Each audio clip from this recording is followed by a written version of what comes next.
sekiranya pertanyaan yang diajukan berkenaan dengan orang sengaja tidak sholat, maka dapat dinyatakan saum yang dilakukan oleh orang yang sengaja meninggalkan sholat maka mardud atau goer makbul, tidak diterima, karena orang yang sengaja meninggalkan sholat termasuk di antara tanda kekufuran.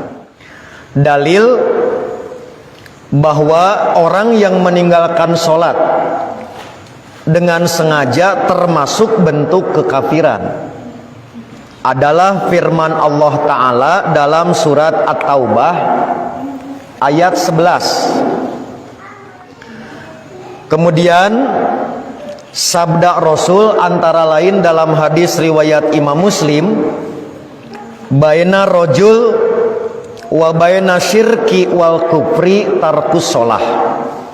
Pembatas antara seorang muslim dengan kemusyrikan dan kekafiran adalah sengaja meninggalkan sholat. Hadis yang lain menegaskan al-ahdul ladzi bainana wa bainahum as-sholah.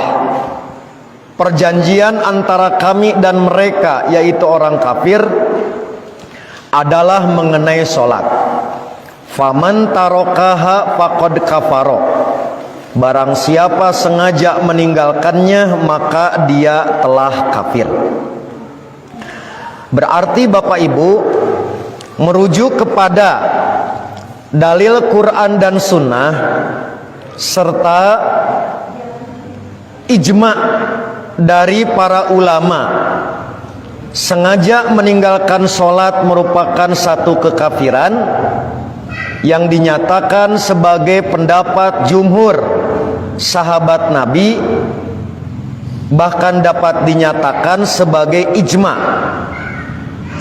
Maka inilah yang ditegaskan antara lain oleh Abdullah bin Syakik, seorang tabi'in yang cukup masyhur.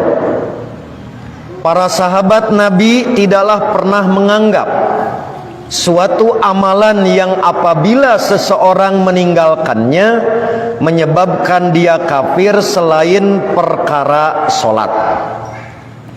Ini diriwayatkan oleh Imam At-Tirmidzi.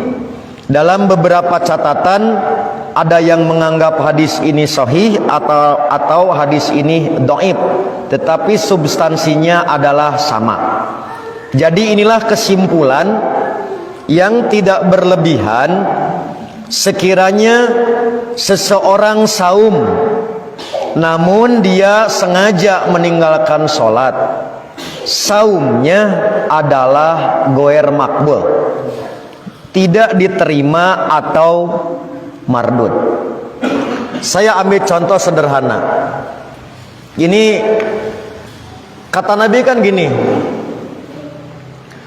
waman lam yada qaulazur, barang siapa saum tidak bisa meninggalkan ucapan dusta, maka tidak ada nilai apa-apa selain lapar dan dahaga. Jangankan tidak sholat, ia mah bisa ngajaga omongan. Orang saum tak bisa menjaga omongan, maka kosong saumnya. Yang dapat hanya rasa lapar dan dahaga. Itu hanya dari ucapan, ini sengaja tidak sholat. Itulah yang menjadi dalil goer makbul atau mardud ibadah saumnya, karena sengaja dia meninggalkan sholat.